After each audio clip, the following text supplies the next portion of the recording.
The Edmonton Oilers are off to the Western Conference Final. Gentlemen, our coverage here on the fourth period is brought to you by BitBuy. Go to bitbuy.ca/TFP to get $50 free when you open an account. Terms and conditions apply. Before we get to anything, on thefourthperiod.com, every single one of us picked the Calgary Flames to win that series, okay? So I'm just going to put that out there because everyone's already tweeting us and coming at us. Yes, we understand. Yes, we don't know anything about hockey, but you know what? That's why they play the games. And the Edmonton Oilers, they came to play, winning 4 straight in this series, David, en route to punch their ticket to the Western Conference Final. Yeah, old takes exposed indeed. What do we know? They're tweeting the crap out of us right now, and for good reason. But hey, look, the Edmonton Oilers deserve this, boys.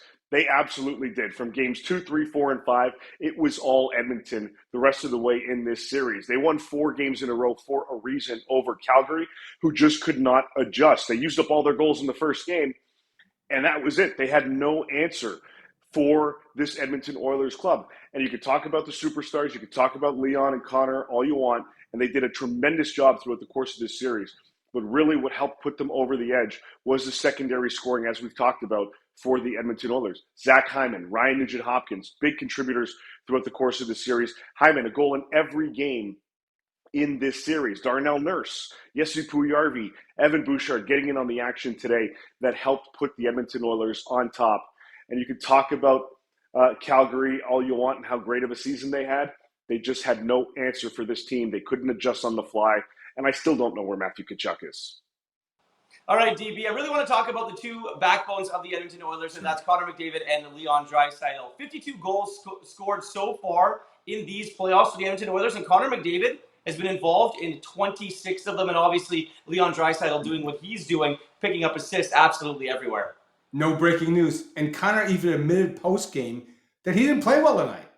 And he wound up having the game-winning goal, the series-ending goal. And guys, a guy who's not very emotional, a guy who's measured, that celebration says it all. It was like the celebration in Game 7 when he made the score 2-0. But to me, it shows you how much it means to get to a conference final for Connor McDavid and for Leon Draisaitl. They led by example. They did have a lot of help, like Dave said. This was a complete series victory for the Edmonton Oilers. And if I'm Calgary, I don't know. I'm scratching my head. The team that was built on defense and goaltending. And I joked with Dave. I tweeted it the other day after Game 4. Anytime Darryl Sutter wants to start coaching, have at it. Still hasn't started coaching, and he's got all summer to think about it because he made no adjustments. This team looked nothing like the team that was in the regular season. Remember, guys, they were 5-7 in the playoffs.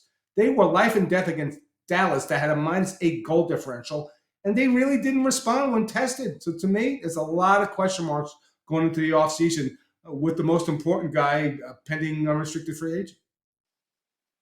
Yeah, you mentioned Johnny Gaudreau, and David, we'll start with you. And what's next for him? Has he played his last game as a Calgary Flame? Yeah, that'll be part of the storyline coming out of this series is what's next for Johnny Hockey. I've got to imagine, not having a deal to this point, that he's at least going to test free agency, at least test the market to get a sense of what's out there. Could be wrong. This could be another old take exposed. But I think that at this point, it might be in his best interest to see what is available out there. And if that is the case, if it has been his last game, then that's just a huge shift in the way that the Calgary Flames are going to be moving forward. They obviously want to keep him. They want to keep Matthew Tkachuk, who's an RFA. They got to trade Sean Monahan in the offseason. They got to figure that out at some point as well. I mean, there's a lot of decisions that have to be made by Treliving and the staff in Calgary. All right, gentlemen, one of the key talking points for the Calgary Flames and really the hockey world, maybe for the rest of this playoffs and early into next season until everything's said and done, is the disallowed goal by Blake Coleman in the third period. What did you make of it, Dennis? Irfaan, it was a bad call. Bad break for Calgary, right? That was not a distinct kicking motion. And I know people put up on Twitter other goals that were allowed this season with worse kicks than that. But I will say this, like I say with all other bad breaks when it comes to refereeing, it didn't end the game. There was 5:56 left in the third period. Nothing stopped Calgary from scoring with 6 minutes left in regulation or getting the first goal in overtime to extend the series. So yeah, bad break. It didn't end the game. Play through the bad break, go get a goal, and go back to Edmonton instead of going to the golf course. Look, they had how many times? I think it was twice they were up 2-0 throughout the course of the series, and they just weren't able to finalize. They weren't able to finish. They allowed Edmonton to get back in it because Calgary decided to kind of lay back and try to play a game that worked against Dallas that does not work against high-flying team like the Edmonton Oilers. Again, one bad call. It is what it is, but it's not the reason they lost the series. Gentlemen, it was a great series, to be completely honest, and you knew one team was going to win and one team wasn't, but the Edmonton Oilers, for the first time since 2006, like Connor McDavid said, how happy he was to win this series in that building. You knew how much it meant to him as the Edmonton Oilers are now headed to the Western Conference Final.